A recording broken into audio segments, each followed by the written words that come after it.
बिस्मिल्लाहिर्रहमानिर्रहीम। अस्सलाम वालेकुम ګرانو کتونکو، زه یم طارق مشال او تاسو ګورئ بیټک ټي وي। یقینا زمونږ د ثوابای د لپاره بلکې د پوره پښتنو د لپاره ډیره د خوشاله خبره ده چې زمونږ په ثوابای کې د بیټک ټي وي د افیس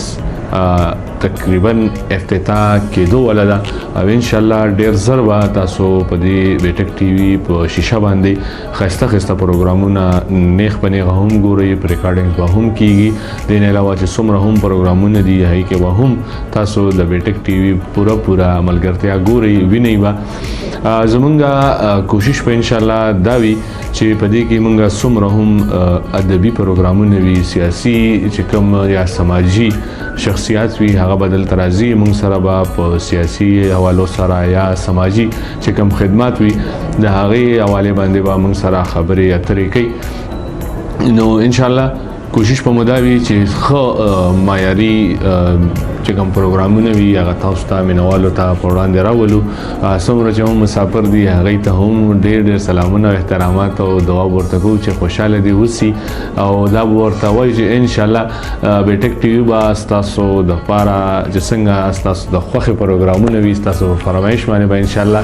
خسته پروګرامونه هغه انعکاس کوي، پروګرامونه به جوړي او ډیر زر ان شاء الله په ثوابای کې به د ثوابي نایټ په نوم باندې یو ډیر ښه ایونت را جوړیدونکی دی چې هغه د بیټک ټي وي له اړخه وي او په هغې کې به موږ سره د ثوابای هغه شخصیات هغه ځلنده ستوري چا چې په دې معاشره کې څه کردار کړی وي، که هغه د سیاسي لحاظ سره وي، سماجي لحاظ سره وي، که سپورټس لحاظ سره وي، ادبي لحاظ سره وي، مطلب دا چې په کومه شعبه کې وي او هغه څه کردار وي د دې معاشرې لپاره یو مثبت کردار یې کړی وي، یو رول ماډل وي، د هغې به موږ راغواړو هغې ته به انشاءالله د هغې په خدماتو باندې توصیفي سندونه ایوارډونه او مطلب غټه خبره ده چې عزت ورته ورکول کېږي انشاءالله چې هغې ته موږ ډېر زیات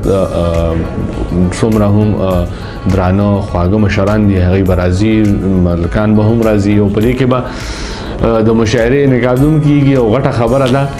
چې د موسیقۍ انعکاس به پکې هم کېږي. نو ټول مینوال به انشاءالله دغې ته راځي او امید دی چې انشاءالله ډېر زر به دا پروګرام موږ را جوړو. په اخره کې به د نه په یو څو شعرونو اجازت واخلم چې جانان چې چرته